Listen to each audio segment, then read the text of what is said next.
Assalamualaikum warahmatullahi wabarakatuh. Bismillahirrahmanirrahim. Kita lanjutkan pertemuan kita pada kali ini. Perlu kami sampaikan lanjutan pengenalan silat kita pada pertemuan yang lalu. Pada kali ini kita sudah sampai pada pelajaran yang ke-9, di mana pelajaran kemarin yang kita lewati pada pelajaran yang ke-8, yaitu tentang ilmu munasabah. Pada tema yang ke-9 ini kita akan mengenal ilmu ijazil Quran,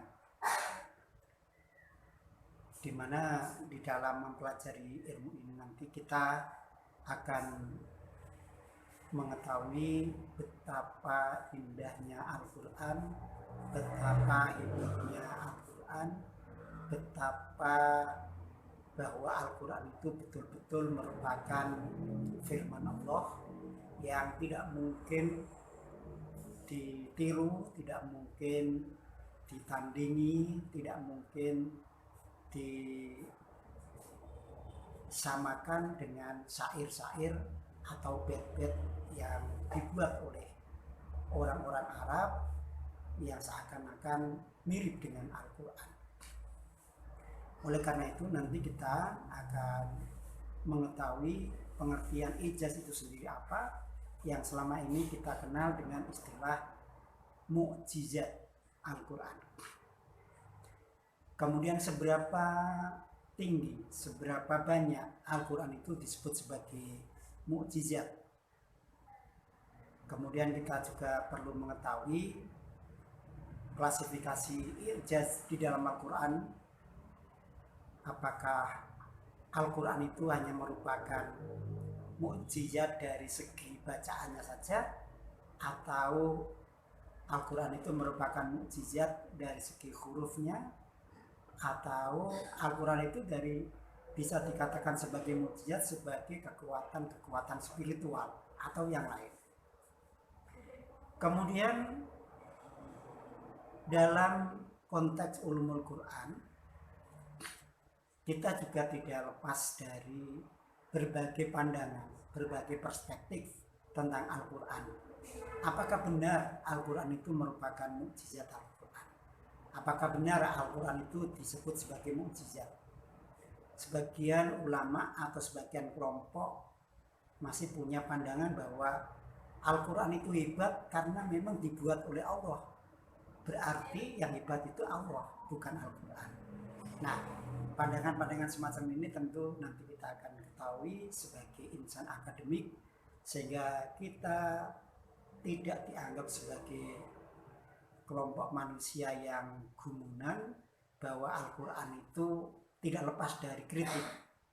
Ternyata nanti kita akan mengetahui sebagian ulama, sebagian insan akademik ada juga yang mengkritisi Al-Quran, bahwa bahkan ada yang tidak percaya kepada Al-Quran.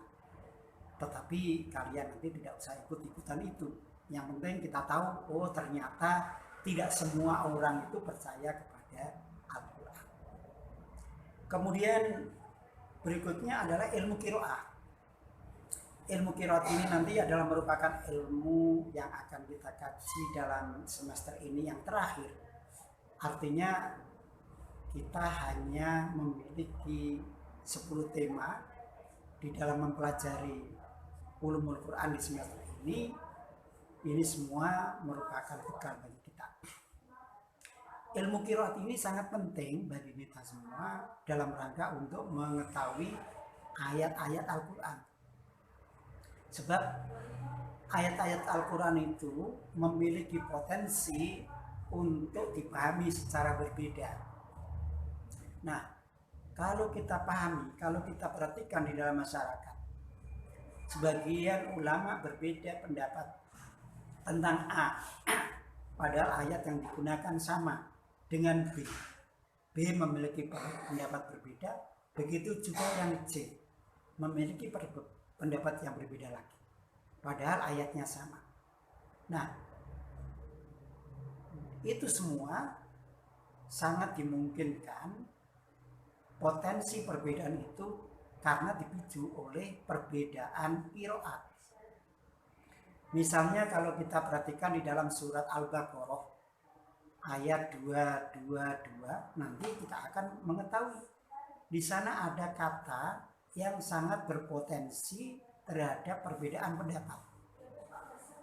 Misalnya ayat itu memiliki kata yang berbunyi hatta yadhurna. Nah, silakan dicek surat Al-Baqarah ayat 222. Begitu pula di dalam ayat-ayat yang lain, misalnya terkait dengan batal wudhu, hal-hal yang membatalkan wudhu. Ada ayat yang di dalamnya ada kata-kata aula mastumun nisa. Nah, ini juga sangat berpotensi terhadap perbedaan, dan perbedaan itu tentu muncul karena perbedaan qiraat. Nah, oleh karena itu ilmu qiraat ini penting. Sehingga kalau kita tidak mengetahui ilmu qiraat, biasanya cenderung saling menyalahkan, saling menganggap yang lain itu tidak tahu. Tetapi karena perbedaan qiraat itulah ternyata yang menyebabkan perbedaan-perbedaan dalam berpandangan itu sendiri. Maka nanti akan kita kenali beberapa madzhab qiraah yang paling terkenal itu nanti ada 7 madzhab. Kemudian kita juga mengenal al-akhrufus sab'ah. Jadi di samping qiraah itu nanti, di samping qiraah sab'ah, kita juga akan mengenal al-akhrufus sab'ah. Apakah qiraah sab'ah itu sama dengan al-akhrufus sab'ah atau tidak? Nanti kita akan lihat. Nah, itu beberapa tema yang perlu kita ketahui bersama-sama. Sehingga dengan demikian, setelah kita mempelajari ulumul Quran, diharapkan kita nanti bisa memahami Al-Quran itu lebih dekat. Tidak asal mengetahui melalui terjemah saja, tetapi kita juga bisa memahami kenapa ayat ini begini, kenapa orang itu mengatakan demikian, kenapa sebagian kelompok berpendapat demikian. Ini semua harus dipahami bersama-sama dengan menggunakan ulumul Quran. Nah, dari itu semua saudara-saudara perlu mengacu kepada beberapa kitab, beberapa buku yang nantinya dapat dijadikan sebagai bahan rujukan, sebagai bahan konfirmasi, sebagai bahan untuk mengkaji dan mengembangkan tema-tema yang sudah ada itu. Nah, yang pertama ada sumber wajib. Sumber wajib nanti karena tidak dapat, kemarin sudah berkali-kali saya coba tidak dapat diupload, mungkin nanti akan kami share lewat email atau kami share lewat WA. Saya coba apakah bisa atau tidak beberapa sumber ini. Yang pertama adalah karya Abdullah Khursyid yang berjudul Al-Quran wa Ulumuhu fi Misr. Nah, ini tentu akan mengetahui perkembangan ulumul Quran, terutama adalah di negara Mesir. Kemudian karya Manak Koton yang berjudul Mabakhith fi Ulumil Quran, ya. Mabakhith fi Ulumul Quran.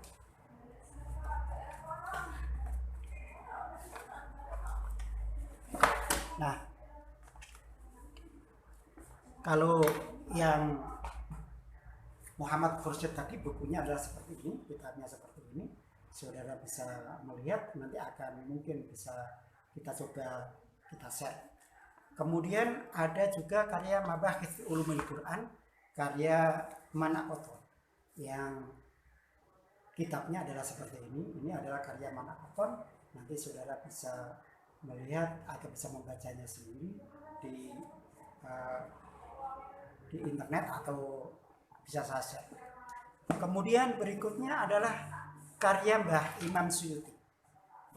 Mbah Imam Suyuti, judul bukunya, judul kitabnya adalah Al-Itqan fi Ulumil Quran.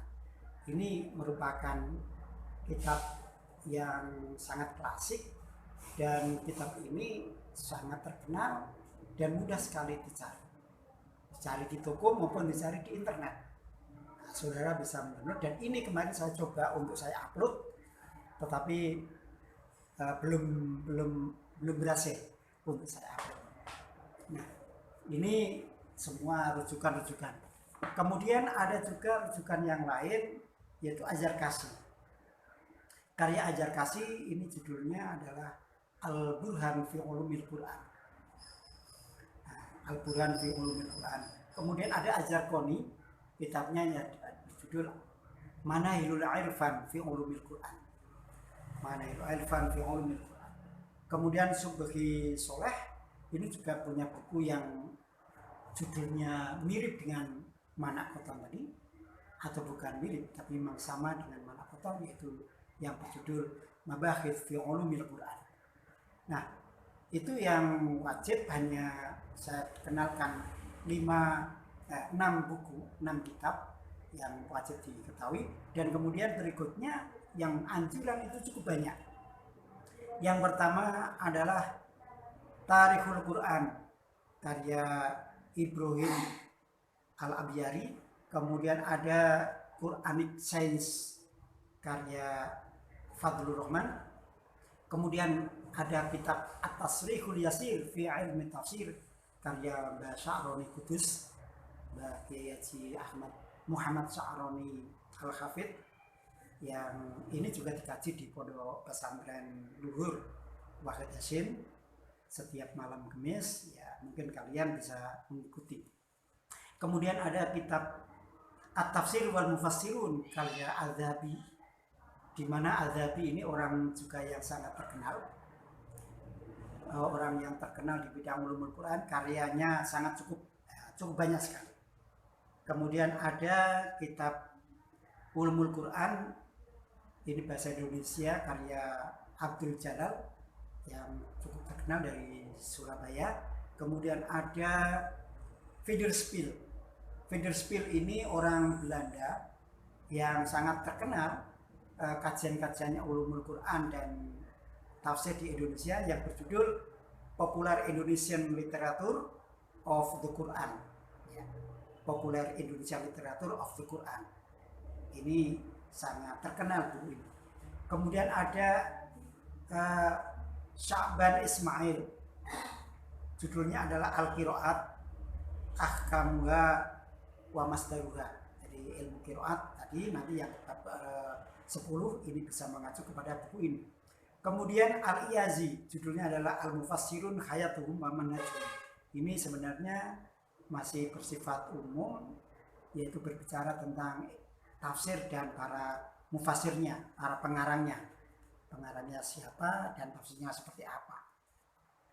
Kemudian ada Jensen. Jensen ini juga orang Eropa, telah menulis sebuah buku yang berjudul Interpretation of the Quran in Modern Egypt. Ini sama dengan buku yang pertama tadi yang saya kenalkan, yang seperti ini, jadi mirip dengan buku ini judulnya, cuma ini berbahasa Arab. Kalau J.J. Jensen ini judulnya adalah berbahasa Inggris, yaitu The Interpretation of the Quran in Modern Egypt. Ya, hampir sama ya. Kemudian berikutnya ada Al-Khattabi yang berjudul Bayan Ijazul Quran. Bayan Ijazul Quran. Kitab ini tentu sangat penting untuk kita baca terkait dengan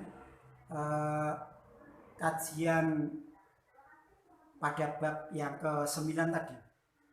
Ya. Kemudian berikutnya ada kitab Muhadharat fi Ulumil Quran. Kemudian ada kitab Orientalisme dalam Studi Islam. Nah, kitab Orientalisme dalam Studi Islam ini juga sangat penting untuk diketahui dalam rangka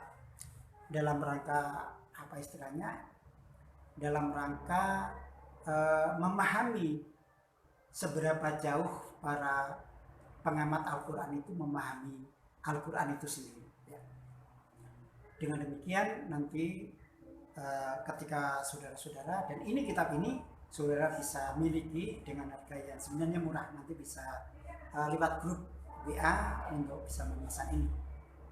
Kemudian masih banyak lagi buku-buku yang terkait dengan ulumul Quran ini. Ada I'jaz Al-Quran karya Akil Husain Munawar, mantan menteri kita, menteri agama.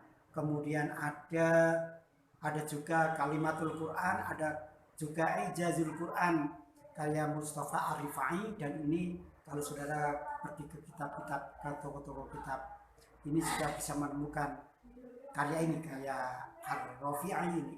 Kemudian ada At-Tibyan fi Ulumil Quran karya Muhammad Ali As-Sabuni yang memiliki kitab Rawai'ul Bayan fi Ahkamil Quran.